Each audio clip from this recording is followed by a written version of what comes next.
ابھی میں اس قبر کے پاس بیٹھا ہی تھا کہ میرے کان میں سسکیوں کی آواز آنے لگی۔ میں چونک گیا۔ قبرستان میں تو عموماً میں نے ایسا پہلے ہوتے نہیں دیکھا تھا، لیکن پھر جب سسکیوں کی آواز بڑھنے لگی تو میں نے پیچھے مڑ کر دیکھا۔ یہ دیکھ کر میری جان نکل گئی کہ وہاں پر ایک کالا سا کپڑا تھا اور کچھ نہیں۔ مجھے لگا کہ شاید کوئی جن بھوت ہوگا، کیونکہ قبرستانوں میں ایسے واقعات تو معمول کی بات ہے۔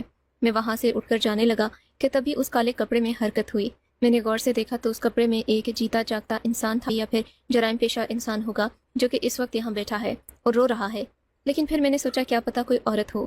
میں اس کے پاس چلتا ہوا گیا۔ اس کا وجود سسکیوں سے مسلسل کانپ رہا تھا، اتنا کانپ رہا تھا کہ مجھے وہ ہلتی ہوئی محسوس ہوئی۔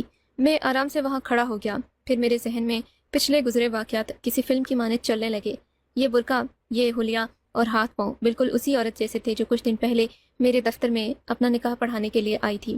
اس کی روتی ہوئی آواز سن کر میں بہت کچھ سمجھ چکا تھا کہ شاید جس سے اس کا نکاح ہوا ہے وہ مر گیا ہو اور شادی کے کچھ ہی دن بعد یہ عورت بیوہ ہو گئی ہو۔ میں نے دیکھا وہ مسلسل رو رہی تھی۔ پھر مجھے وہاں موجود پا کر وہ پیچھے مڑی اور مجھ پر نظر پڑتے ہی کہنے لگی، تم یہاں کیوں کھڑے ہو؟ مجھے برباد کر کے چین نہیں آیا تمہیں؟ میں نے حیرت سے اس کی طرف دیکھا اور جی میں نے آپ کو کیسے برباد کر دیا؟ ارے تو نے میری شادی کروائی، تو نے میری بربادی کی کہانی لکھی۔ یہ کہہ کر وہ دوبارہ رونے پیٹنے لگی اور اپنے ہاتھ قبر پر مارنے لگی۔ کیا ہوا؟ کیا آپ کا شوہر مر گیا؟ اللہ نہ کرے، وہ تو مرا نہیں، لیکن وہ یہ کہہ کر پھر رونے لگی۔ بے دہانی میں اس کے چہرے کا نقاب ہٹا تو میں اسے دیکھتا ہی رہ گیا۔ وہ بے حد حسین عورت تھی۔ اس کی عمر شاید زیادہ ہو، لیکن چہرے پر اس قدر خوبصورتی تھی کہ میں نے آج سے پہلے نہ دیکھی ہو۔ میں نے کہا، آپ کو اس وقت یہاں نہیں ہونا چاہیے۔ میں تو آفس کے بعد نکلا تھا، مغرب کا وقت ہو گیا ہے، یہاں پر اچھے لوگ نہیں آتے، اور کہیں دوسری جگہ پر بیٹھیں، یہاں بیٹھنا مناسب نہیں۔ میری بات سن کر وہ بولی، آپ مجھے اپنے گھر لے چلے، میں آپ کی خدمت کروں گی، آپ کے گھر کے کام کروں گی، لیکن میں دوبارہ اس گھر میں نہیں جانا چاہتی۔ خدا کے لیے مجھے غلط مت سمجھیے گا، لیکن میں صرف اور صرف آپ کی خدمت کروں گی، میرا اور کوئی مقصد نہیں۔ مجھے صرف ایک پناہ گاہ چاہیے، میں آپ کے امی ابو بہن بھائی سبھی کی خدمت کروں گی۔ اس کی بات سن کر میں چپ ہو گیا۔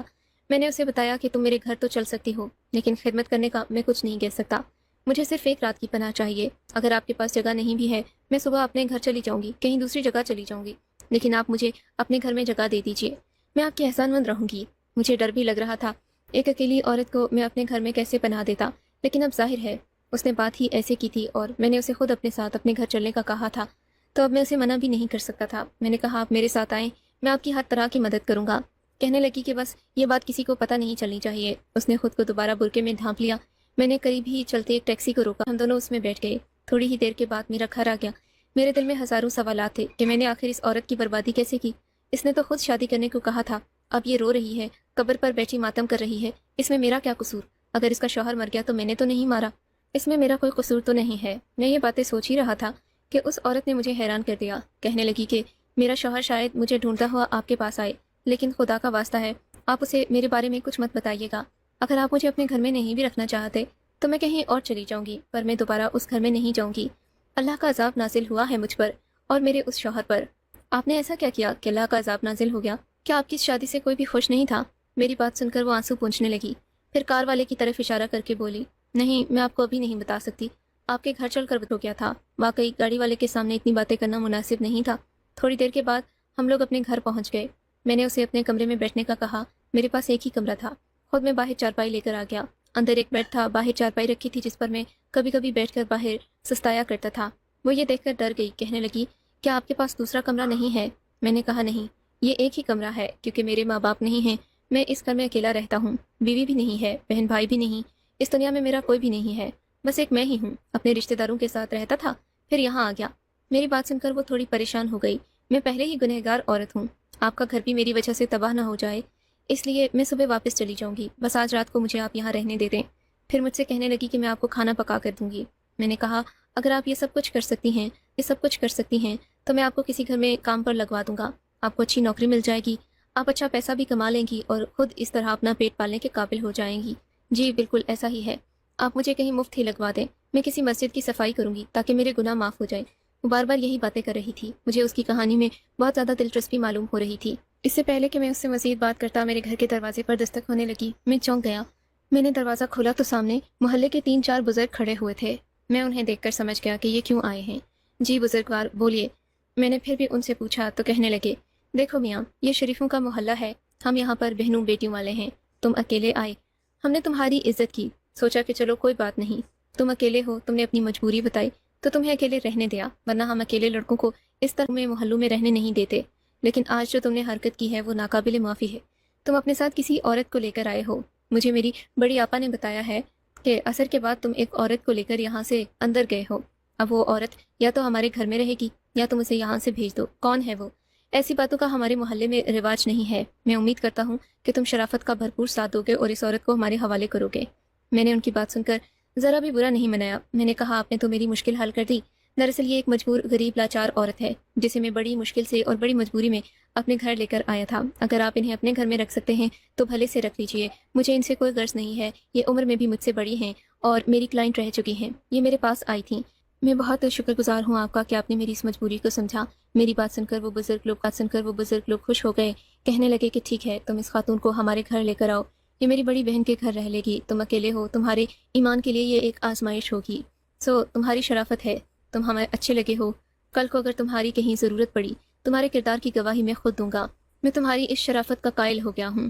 یہ بات سن کر مجھے تو کوئی مسئلہ نہیں تھا، لیکن اس بزرگ نے یہ ساری باتیں بول کر اس عورت کو پریشان کر دیا تھا۔ میں نے جا کر اسے معذرت کی اور کہا کہ محلے والوں کی نظر میں یہ سب ٹھیک نہیں ہے، آپ کو ان لوگوں کے ساتھ جانا ہوگا۔ وہ بڑی بے دلی سے اٹھی اور ان کے ساتھ چلی گئی۔ اس نے مجھ سے کوئی گلا شکوہ نہیں کیا، لیکن مجھے اس کا احساس تھا۔ اگلی صبح میں ان لوگوں کے پاس گیا، کہا کہ آپ اس عورت کو میرے حوالے کریں، میں انہیں دارالامان پہنچا کر آؤں، وہاں قانونی معاملات ہوتے ہیں، میں خود دیکھ لوں گا۔ میری بات سن کر اس بوڑھے نے کوئی اعتراض نہیں کیا، اسے یہ کہ میں نے جو کہا ہے وہ سچ ہی کہا ہے۔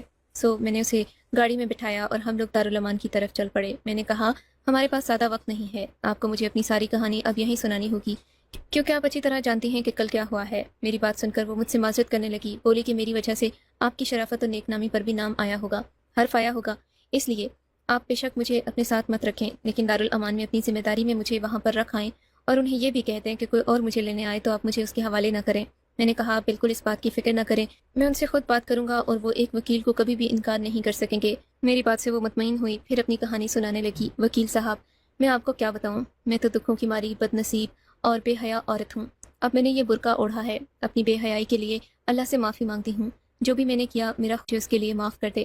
یہ بات زیادہ پرانی نہیں ہے، تقریباً 2-3 سال پہلے ہی یہ قصہ شروع ہوا تھا، جب میرا شوہر جو مجھے شادی کر کے گھر لایا تھا اور میں ایک بچے کی ماں بھی تھی، مجھے نظر انداز کرنے لگا، بات بات پر مجھے تانا دینے لگا کہ تم پہلے کی طرح خوبصورت نہیں رہی، شادی کے بعد تمہارا روپ اور تھا، اب تم بدل گئی ہو، تم اپنا خیال نہیں رکھتی، نہاتی بھی نہیں، تم اپنی صفائی کا خیال نہیں کرتی۔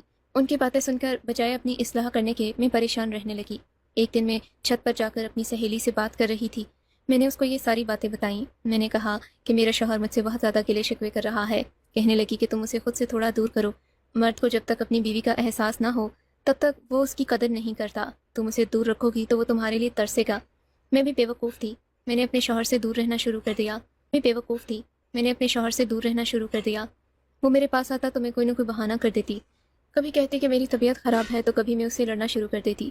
نتیجہ یہ ہوا کہ بجائے مجھے منانے کے میرا شوہر رات کو دیر سے گھر آنے لگا، بجائے پریشان ہونے کے میں اس کی ان باتوں پر غصہ کرتی، اور جب بھی وہ آتا لڑنا جھگڑنا شروع کر دیتی۔ میں اسے کہتی کہ تم میرے ساتھ بات نہیں کرتے، لیٹ آتے ہو، میرا خیال نہیں رکھتے۔ وہ اب مجھ سے بحث بھی نہیں کرتا تھا، پہلے تو پھر میرے گلے شکووں کا جواب دے دیتا تھا، لیکن اب وہ مجھ سے دور دور رہنے لگا۔ اس نے بھی مجھ سے بحث کرنا، میرے ساتھ دماغ کھپانا چھوڑ دیا تھا۔ میں اب پریشان ہونے لگی، لیکن اس پریشانی کا فائدہ کسی اور نے اٹھایا۔ ایک دن میں اسی طرح رو رہی تھی کہ میرا دیور میرے پاس آیا اور کہنے لگا، بھابھی، بھیا تو آپ کو بہت زیادہ نظر انداز کرتے ہیں، یقین جانے وہ باہر کسی عورت کے چکر میں پڑے ہوئے ہیں، بٹھاتے دیکھا تھا، اب میں یہ نہیں جانتا کہ وہ اسے بٹھا کر کہاں لے کر گئے ہیں۔ دیور کی یہ بات سن کر میرے تو تن بدن میں آگ لگ گئی، بجائے مجھے منانے اور مجھ سے صلاح کرنے کے وہ دوسری عورتوں کے چکر میں پڑ گئے تھے۔ کتنی بری بات ہے، میں نے دل میں سوچا۔ بیٹے کا خیال کیے بغیر میں اپنے میکے چلی گئی، وہاں جا کر میں نے کسی کو کچھ نہیں بتایا، لیکن میں نے انہیں صاف کہہ دیا کہ اب میں گھر نہیں آؤں گی جب تک آپ مجھ سے معافی تلافی کا معاملہ نہیں کر لیتے۔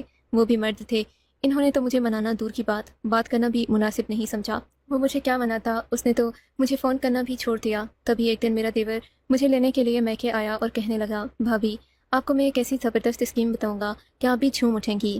میں اپنے دیور کی بات سن کر خوش ہو گئی، مجھے لگا وہ میرے شوہر سے میری صلح کروائے گا۔ کہنے لگا کہ آپ ان میں رقابت کا جذبہ پیدا کریں، ایسا ہوگا تو وہ آپ کی قدر کروائیں جیسے آپ مجھ میں دلچسپی لے رہی ہیں، ہم دونوں ایک دوسرے سے بات کر کے خوش ہوتے ہیں اور ان کی غیر موجودگی میں بہت اچھا وقت گزارتے ہیں۔ دیور کی بات سن کر پہلے تو مجھے برا لگا، پھر اس نے مجھے بتایا کہ یہ سب صحیح ہوگا، ہمارے رشتے کو بہتر کرے گا۔ سو میں نے اپنے دیور کے کہنے پر جو اس نے کہا میں کرتی گئی۔ ایک دن میرے شوہر کے گھر آنے کا وقت تھا. میں تیار ہو کر اپنے دیور کے ساتھ بیٹھ کر چائے پینے لگی. میرا شوہر گھر آیا تو میں نے دروازے کو خود ہی کھلا چھوڑ دیا تاکہ وہ اندر آ کر دیکھے کہ ہم دونوں آپس میں بیٹھے خوشگپیاں کر رہے ہیں. بس پھر کیا تھا، میرے شوہر نے جب یہ منظر دیکھا تو آگ بگولا ہو گیا. اس نے آ کر اپنے چھوٹے بھائی کو مارنے کی کوشش کی. دونوں بھائیوں میں اسی وقت لڑائی شروع ہو گئی. چھوٹے بھائی نے بڑے بھائی کو اتنی زور سے مارا کہ وہ موقع پر دم توڑ گیا. میں یہ سارا منظر دیکھ کر تڑپتی رہ گئی. سوچا نہیں تھا کہ یہ ہو سکتا ہے. میرے ذہن میں کچھ نہیں آ رہا تھا. میرا ذہن کنودگی میں ڈوب رہا تھا. پھر پتہ نہیں کیسے 4 مہینے گزرے. میری عدت کا وہ لمحہ بھی گزر گیا جو کہ بہت تکلیف دہ تھا. میں نے اپنے شوہر کو کھو دیا. میں ایک گنہگار عورت بن گئی جس نے اپنی بیوقوفی سے، اپنی بدتمیزی سے اپنے گھر کو اجاڑا. اس کے بعد بیسٹ میرے اردو دیور نے مجھ سے کہانیوں کے کہا کہ لیے بھابھی ہمارے اب آپ کو چینل مجھ کو سے نکاح کر لینا سبسکرائب کریں چاہیے، ورنہ اور اس گھر میں بیل رہنے کا آئیکن تو کو کوئی جواز دبائیں نہیں بنتا. تاکہ میں ہماری بھی اپنے آنے میکے والی واپس نہیں ویڈیو جانا چاہتی سب تھی. سے پہلے میں نے آپ اپنے تک دیور سے پہنچے۔ نکاح کرنے کا فیصلہ کیا. میرے دیور نے کہا کہ ہم یہ نکاح خفیہ رکھیں گے. اگر کسی نے ہمارے یہاں رہنے پر اعتراض کیا تو اسے دکھا دیں گے کہ ہم نے آپس میں نکاح کر لیا ہے. میں اس کی بات سن کر حیران ہو گئی تھی. وہ اپنے نکاح کو کبھی بھی لوگوں کے سامنے لانا نہیں چاہتا تھا. لیکن اس سے پہلے کہ میں اس کے ساتھ شادی کر کے خوش رہتی، جس دن میں نے اس کے ساتھ نکاح کیا مجھے اس کی شکل میں ایک عجیب سی مخلوق نظر آنے لگی. مجھے لگا کہ جیسے میں کسی انسان کمرے سے باہر بھاگی، وہ بھی میرے پیچھے بھاگا. لیکن میں سمجھ گئی تھی کہ میرے رب کا عذاب ہے مجھ پر، جس نے میرا چین چھین لیا ہے.